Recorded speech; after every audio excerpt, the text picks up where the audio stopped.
Get into the Zen mode and be a RunMonker. So, hi and welcome to RunMonks, the Zen Mode for Runners, a platform where we encapsulate, engage, and collaborate with thought leaders, runfluencers, and athletes from different walks of life in bringing out engaging, thought-provoking, and inspirational stories and best practices and tips which will enable you to be a better version of you.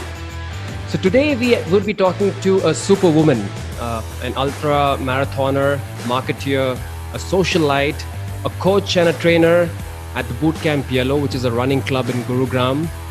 She's one of the very few runners who has run through the deadly Pokhran ruins at the Ultra Beast 75-kilometer run at the most adverse conditions and scorching temperatures of over 45 degrees, filled with grit, determination, and passion.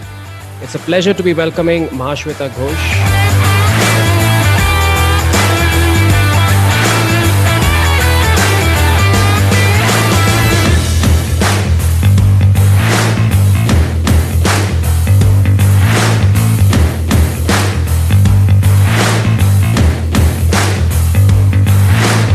Mahasweta, welcome to RunMonks. Thank you so much, Kushagra. It's a pleasure being here, and congratulations on RunMonks. Really looking forward to our conversation and extremely privileged to be here at this forum. So you are my first guest on the show, and we actually go back, quite a way back, and it just happened that both of us had a similar passion of running, and here we are. So glad to have you, and it's such a privilege and honor to be hosting you. Thank you so much. So great. So with that, let's just straight away dive in. So I have some good set of questions lined up for both of us to sort of discuss and go and dwell a little more on the finer nitty-gritties of running. So the idea is to have fun, have an engaging conversation, and at the end of it all, get out some best practices for amateur runners who may want to sort of get out there and improve their performance, or even so for runners or for dreamers who actually want to become sort of runners at the end of it all, just to sort of inspire them and bring in some greater elements of aspects of running from a professional like you rather. So to begin with, your background and the inspiration and triggers which actually sort of led you into the whole aspect of running. So how did you eventually become a runner? Somebody wouldn't actually believe. I've studied in Bangalore, and out of home, freedom, living in the hostel, pocket money, getting a little extra got me to eating all the world's junk, chips and chocolates and cokes and thumbs ups put me to a 78 kg weight. Oh, and my wow. waist size was pretty much reaching 36 and still struggling to fit into a pair of jeans when I frantically called my dad and I said, I need to lose weight. And my dad said, well, go ahead. What do you need from me? So I said, I don't know. I mean, and those days internet was rare and we didn't know that we could find information. And so I said, okay, let me figure out. And then that's when my fitness journey started, primarily for weight loss, which is, I think, a trigger point for most people in today's world. Yeah. Either it is weight or health issues. Thankfully for me, it wasn't so much of a health issue. I realized fast enough in life. So I got into this whole weight loss regime with course correction of lifestyle, diet. Gym was a shy affair at that time. So all form of exercise I could think of was walk. I used to walk desperately for 3 to 4 hours for as many hours as I could manage. And then got back to a decent 64 kgs in about 3 months, which I gave a pat on my back then. Fantastic. But what stuck around, in that process, I was an ideal case of putting on weight because of a bad lifestyle. But I think the lifestyle that picked up in that weight loss mission was a course correction. It wasn't like an agenda. When most people say, I want to lose 10 kgs and then I don't know what to do about it, I think it was not one of them. Something that stuck with me was that lifestyle. I continued going to the gym. I stayed on my healthy diet. And then I think 4 or 5 years early, this was 2002-03, and sometime around 2012, a friend of mine, and as I would have it, it was a scary situation. That friend was my then boss at Wipro, and her husband. And he said, oh, you should try running. And I said, are you nuts? Who runs? It is so boring. 10 minutes of treadmill in the gym itself is so hectic and tiresome. I'm not going to run. So he was at it somehow. He thought because at gym I'm going to be a great runner and so on and so, which I didn't believe any bit. But then because the boss and a lot is at stake there, you see. So I said, okay, let me give it a shot. I don't know why at the first attempt people try 5K, 10K. I said, let me do 21K. So I Wow. registered for a 21K. It is called the Spirit of Wipro Run 2012. So I went ahead and I registered in some, I paid, I think, 200 rupees or something. And I said, okay. So then I called him and I said, okay, well, now I've registered. Tell me, how do I run this run? So he said, oh, 2 times in the week, you keep running on your treadmill for whatever, 5, 7 kgs. And one day on the week go for a longer run on the road. You should target reaching up to a 19K. I said, okay. So diligently, discipline comes, I think, with my background of education and what my parents imbibed. So I diligently followed that. 3 months I had to train. And then the D-Day, I started running. I still remember Bangalore, Sarjapur Road. And I was one of those trailing, last, struggling. I thought, okay, I am going to be like a DNF. I didn't know the word DNF then. I thought, such a loser I am. Why the hell am I even doing this? And, very interestingly, when I crossed the finish line, someone comes running and says, can you please come this side? And then he wrote something on that bib. I didn't even know it was called a bib at that time. And he wrote something and I think, you're a runner up. And I said, he must have lost it. Wow. What do you mean by runner up? I mean, are you serious? I thought I'm going to come last if there is anything called that. But I finished my first half marathon in 2:15, and I was the second runner-up in that run. And the CMO I'm a marketeer, as you said. So the CMO gave me the award, and I was like, wow, that's a great start. And I guess that day and this day, I never gave up. And I think the motivation came so high, and then I started enjoying it. I must say, I did enjoy it even then. But yeah, that's about it. That's how I started running, one to the other. Spirit of Wipro, and then I've lost count now. I've stopped Fantastic. counting. I mean, Spirit of Wipro, I think, is one of the primary runs in Sarjapur. Yeah, I remember doing that run as well. But 2 hours, 15 minutes for a half marathon, that to your first race, quite commendable. No wonder, you are an inspiration for so many of us here. So I think from an achievement standpoint, so I know there would be quite a lot of achievements that you would actually have on your plate. So do you actually sort of have any achievements or any memories that you sort of want to talk about, or any memories that you want to sort of bring out to the fore as a runner, that is? Yep.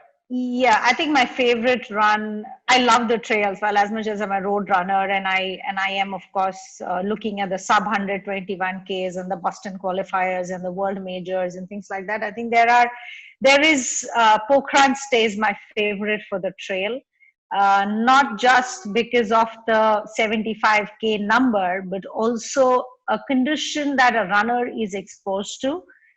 You're pretty much running on your own. You don't see even cats and dogs. If you're lucky enough, you will find some dead animals lying around. There is no water. There is extreme heat, extreme conditions. I think as much as my body was going through, it was a lot that I was going through mentally. And finishing that run was, I think, the highest moment of me till date as an athlete. I think I hold that. In fact, I just moved house, but otherwise, of the two, metal hangers you saw, one always carries the Pokhran separately. Yeah. Because it is that special to me, and I need to shuffle that back to that. But I think that remains my first favorite. And the second one is TMM, I think 2018, if I'm not mistaken. All geared up for my 4-hour chasing up to a TMM full. And all is overnight I ate something in the hotel and I had food poisoning and I was down with diarrhea. I still did my 42K. And I know the reason why I did was my coach, Jatin Arora, who's the founder of Bootcamp Yellow. It was the first year when SCMM turned to TMM, and they had created this two attached medal, which they still have it. One is an inspiration medal. And I wanted to bring home that medal for him. And I just could not come back with the medal. So I think I know how I ran that. I just on plain water. Again, I think a confidence of a grit and a great physical plus mental challenge. So I think those are two of my top favorites. No, absolutely. 45 degrees, Pokhran, all sounds like a nuclear bomb to me, really. And I haven't really heard about this run before. And, kudos to you for, completing that run and, bringing that to the running scene. Maybe professionals like you know about it, but a lot of other people can only, imagine 45 degrees and running in Pokhran. I think it's really crazy. Hats off to you for, going ahead and completing that. So now would want to sort of double up on that same question and talk about what really goes into a run. You've done so many such runs. You spoke about TMM, you spoke about the Pokhran run. So from a mental and physical aspect, what really goes into preparing for a run, or even for a practice session or a practice run for that matter? What really goes into that? So can you just bring out those aspects out? Yeah, so couple of, see, as a coach, I think the first thing which I always drive to everybody, and to me as an athlete as well, and I am still, I consider myself an amateur athlete. While you might disagree and say differently, but I have way ahead to go to people and athletes I look up to in my fraternity here. But I think one thing that every runner or every aspirational fitness person, even if it is walking, is that you've got to be patient. You got to be patient to give yourself that time to gradually build up. I did not do Pokhran. I started running in 2012. I did Pokhran in 2019 to reach a 75K. I think for me, running injury free, running strong, not crashing out at the finish line. I always have this that, I want to sprint to the finish line. Those last 500 meters, the last kilometer is typically my fastest. That's how I want to finish a run. So you got to train for that. You got to have your strategies in place. You don't go ahead and just do random stuff. You need to have structured training in place. You got to have discipline in place. Most people tell me, "Arey, you run, you can eat anything." Like, yeah, you don't eat anything. Your nutrition, your diet, what you do, what you eat, what you drink, how much you sleep, everything counts. And as much people will disagree, but running is just the end result of what you do behind the scenes, which includes even for the fact of how rested you are, how physically well you are. Even a bad cold or a bad stomach can upset your run, your training absolutely way higher. A bad state of mind, if you are upset about fought with your spouse, partner, managers giving you a bad time, horrible time, you go ahead and see how horrible your run is going to be. Yeah. So you got to, and those are triggers when people give up. What you don't realize is if you take that bold step of still stepping out when you're not feeling your best, you bet you're going to come the best of your state of mind when you come back after that long run. I really, really believe that every problem in this world can be solved by running. It teaches you patience. It teaches you resilience. It gives you so much time to think of what you want to do. So coming back to your point, I think if I have to call it out, patience, discipline, structured training program. You do a 10K today and you want to do 42 next month. God bless you. There is very little that even I can do as a coach, or even Kipchoge might do to you. So you got to give yourself time. Listen to your body, understand it. Nobody tells you what you need to do as better as your body does. I, as a coach, can give you a plan, but if you're feeling something, you will have to realize it, and you will only do it when you're aware of your own body. Most people don't. Most people, when they run, they listen to either they are chatting or they're just somewhere. I always tell them, I said, guys, well, it's good to do it, but you got to take out time to understand what your body is hinting at.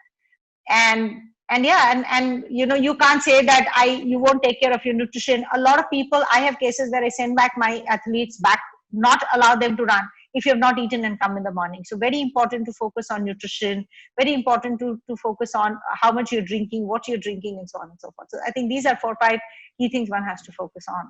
And then training is just one part of it. The other part is to just be disciplined, just be patient.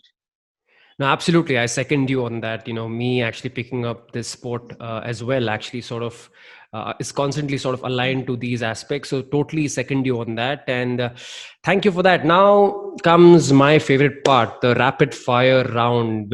I'm so scared of your rapid fire. It reminds me of Karan Johar. And no, absolutely. Yeah. It's pretty akin to, how Karan Johar actually sort of, hosts his show. So here we are. I think you hardly I'm going to wait for my gift hamper. It's just that COVID, but yeah, I'm going to still wait for my gift hamper. You will get one soon. I can assure you that. I have something in mind for you. Don't worry about it. I will so look forward to that. So here we go. I think I'm going to line up some 6 questions, and the expectation is for you to actually promptly sort of reply to those questions. Maybe it could be a one-word answer, or it could just even be a sentence. It's totally up to you. Yeah. So here we are. So the first one: your favorite athlete or runner who inspires you. Dhoni. Okay. Your preferred brand of shoes. I'm going to take a little longer because I was a Reebok athlete, and then I happened to be wearing Reebok, and then by default it became my favorite. So Reebok it is, huh? Yeah. Okay, fantastic. Now, a preferred brand of attire. So it could be race day or it could even be practice run. So if you could just go a little in detail in terms of that, that would be good. So I think I have tried multiple brands, Reebok, Under Armour, Nike, but I think it is not all of them are looking good and feeling good. But I think most important is what you're used to running. I think that's very important. I usually like to wear things which has pockets because during race days it's come very handy. So Decathlon sometimes comes very handy. So no specific brand, so to say, but it is more about what you really need. Sometimes it's logistics in place, So yeah. Fantastic. Now, preferred wearable and devices. I'm pretty sure you have a few, but yeah, if you could just name a few. Yeah. Unfortunately, no. I used to be a TomTom brand ambassador, so I wore TomTom. That was the first ever device that I had. Before that, I used to use Nike app, and now I wear a Garmin, and I'm pretty happy about it. And I will stay with it for as long as it lasts with me. As long as it decides to stay with me, let's say it like that. Not that I'm sure about you listening to music while running. I haven't really observed that, but yeah, still this question: any favorite playlist, if at all, you actually listen to music while running? No, I don't even like talking while running. Okay. And any preferred nutritional supplement or any hydration packs that you use? So I do a Camelback, the best hydration pack, of course, and I'm going to vouch for it. I think I've tried a few here and there as well, but nothing to beat a Camelback. When it comes to hydration, the age-old Nimbu Pani with salt is my favorite, but unfortunately on race days you don't get it, so I do a fasten up reload, because that's what is available in most races. Again, going back to the fact that you got to align to getting used to things that are available on race days, so that's what's available. Fantastic. I think you did pretty well in that round and you were very prompt in your answers. So, kudos to you. Thank you. Yeah. So just going ahead, we would want to maybe go a little deeper, to sort of help out the amateur runners and maybe, people who want to pick up the sport. So, from that perspective, I have a few sort of questions sort of lined up for them, which would sort of help them with certain tips and best practices that would actually come out from these questions. So coming back to that same question, what I had on the rapid fire. So what gears should a typical runner really choose, based on the comfort level? So if you could maybe talk through that. See, I think most brands and even, there are lots of sports wear available. All brands these days have sportswear. So Yeah. find something which is comfortable for you to wear, most importantly, not too tight or not too loose. The material we prefer not wearing cotton because of chafing and abrasions that one might have. So we typically suggest people to wear dry fit. So most people I would recommend that you wear a dry fit because it's soft on the skin and it doesn't create abrasions. In terms of wearing shoes and socks, I think a lot of people tend to, especially when they start, get blisters when they start. So keeping a clean foot, wearing 2 socks. When you look, a lot of people ask me saying, what shoe do you recommend? Now, I cannot tell you what shoe you should wear because my shoe is unique to my need. Yeah. So your shoe is unique to your need. Don't ask people saying what shoe one should buy. Watch out for things that you need to look out for a shoe. Like I think day before yesterday, a friend referred to his friend who asked me saying, I want to buy a shoe. Please tell me what to buy. I said, sorry, I don't know which shoe you should buy. But these are things. Look at the weight of the shoe. A lighter shoe is easier on you. So take a lighter shoe. Take a shoe which is flexible in the front so that when you're lifting your foot, the shoe is not resisting you, hence you're not creating more strain. Don't take shoes which has extra arch. Sometimes they just create more damage to your foot. So look at those things. Most importantly, wear the shoe. Even if you're going in the store, run a couple of steps and see how you're feeling. If you're comfortable, go pick it up. Because my best shoe can be the worst shoe for you. I mean, there is nobody in this world who will tell you what is the best shoe for you. Only you can decide. So pick up these cues in a shoe and then go for it. So that's one. And for women, getting a medium to a high support sports bra is extremely recommended because of your heavy upper body. It is very, very important that you're right, you rightly there, because otherwise you'll have pain, you'll feel discomfort. For men, you get chafing, so please use Vaseline. Vaseline recommended for everybody to use, even for women, so that you don't get chafing and abrasions. Rest is if you're a new beginner or wanting to run, I do not recommend you to invest 15-20K on a gadget.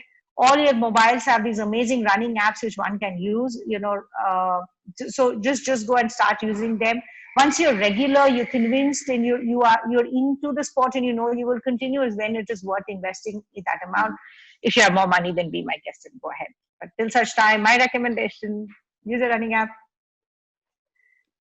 Fantastic. I mean, you spoke about the shoes as well. I think you use Reebok. So I think pronation becomes very important. So I think, do athletes just go and, do some sort of testing on their foot to understand where their pronation really is before choosing the footwear? Yes, you can. I think a lot of stores, I think Adidas used to do, especially if you go to an expo, they do these, you Gait have, tests. you get tests done, Yeah. gait testing done if you start. But see, initially when you're starting off, when you're a beginner, you don't need to complicate it. Just get a decent basic running shoe, which is light, which is flexible, which is soft, and then you start going, see how you feel, and yes, as and when you progress, you've been going into this 3 months, 6 months, then it is worth getting it. Unless, if somebody has severe pronations, you will know. Yeah. Because you will know by yourself. But yes, there's no harm in getting one done for sure. Fantastic. And from a fluids, nutrition and hydration standpoint, any recommendations, any supplements that they can sort of take as well? See, basic supplements of a multivitamin, calcium, I think everybody should take, especially if you're into any kind of sport. I am a big fan of eating food as against supplements. And so I typically don't take any. I like to eat food. I'm a foodie. So to eat food. Now, when I say food, it is important to not just about what you're eating, but also how much you're eating, how you're eating, and when you're eating. Yeah. I mean, even a chicken breast, if eaten 10 minutes before dinner, is going to cause you as harm as against eating an apple before going to dinner. Yeah. So it is very important that, avoid using fried food. Eat at least, 1.5, 2 hours before you go to bed. Whenever you're stepping out for a physical activity, especially if you're running or any kind of strength training, please eat something and go. I'm not a nutritionist, but at least for my best practices, you typically eat a carb before you go out, a combination of a carb and a protein. If you're working out for any duration greater than 45 minutes to an hour, you got to eat something on the process. I mean, we can do a separate session on these details, yeah. But and of course, hydration. Minimum 3 liters of water every day. During workout, make sure you're sipping water every 2 to 3 kilometers if you're running, or 15 to 20 minutes if you're doing any form of exercising. Yep. Fantastic. Now, my next one again is more or less the next couple of questions, rather, more or less around the rapid fire aspect again. So I want to actually bring in and put you on the spot again and ask you, if you were to give 10 tips, I know 10 is a huge number. And, if you were to give 10 tips to runners, maybe it could be amateur runners or, beginners, or maybe elite runners or professionals, what would those 10 tips really be? You could just be, you could just go on with a single word or maybe a sentence as well. So all yours. I'll keep ranting. You keep counting. Sure, so first is to patience. Yeah. Second is discipline. Third is training. Fourth is hydration. Fifth is nutrition, rest, recovery, rolling, strength and conditioning. Most people say that when you run, you don't need to do strength and conditioning. I personally, as an athlete and as a coach, disagree. Running breaks down your muscles, so you need to work on building them. And having a right set of mind, wanting to do it. Nothing beats desire. Fantastic. I think, yeah, you were very prompt again. So kudos to you for that. The next one, 5 races that you would recommend, or maybe which is there in the pipeline for you where you really want to sort of participate. I know Pokhran is something that you may want to recommend and there might be lot of takers rather. So all yours. So five races that you would want to sort of recommend or participate in. So my favorite to run, of course, stays Airtel Hyderabad Marathon. Amazing road to run. A lot of people say it is toughest. Of course, yes, it is tough, but amazing run to go to. ADHM, of course, stays my favorite because I live in Delhi. Yeah. Mumbai Marathon again, I think. I haven't done too many of the offbeat runs that India has, but I've heard great things about the Mashobra runs, but I know their elevation, so I wouldn't recommend them. Internationally, I've done the Jerusalem Marathon, which is one of my not the top favorite, maybe the P2 favorites, if there is anything like that. Called it's the highest elevation runs in the world. So Jerusalem, of course, is my fourth, and fifth is Pokhran. While people don't know it, but it still will be my. So I. Not in any order, but yeah, these are 5 names I would want to call out. No, I think we should make you the ambassador of the Pokhran run, so no doubt about that. So I think, yes. I had signed up for 100K before COVID happened. Oh, okay. That's how much I love that trail. Fantastic. Maybe next year, and maybe more people would turn up after hearing us talk about this run. So kudos again to you. Thank you. So one final one before we sort of sign off. So what are your future running goals?